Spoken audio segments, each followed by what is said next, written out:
और इमाम मालिक रहमतुल्लाह ताला आते हैं। इमाम आजम अबू हनीफा रहमतुल्लाह ताला कौन है? इमाम आजम अबू हनीफा रहमतुल्लाह ताला कौन है?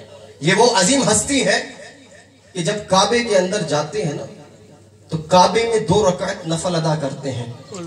एक रकात के अंदर एक पांव पर खड़े होकर 15 सिपारों की तिलावत करते हैं।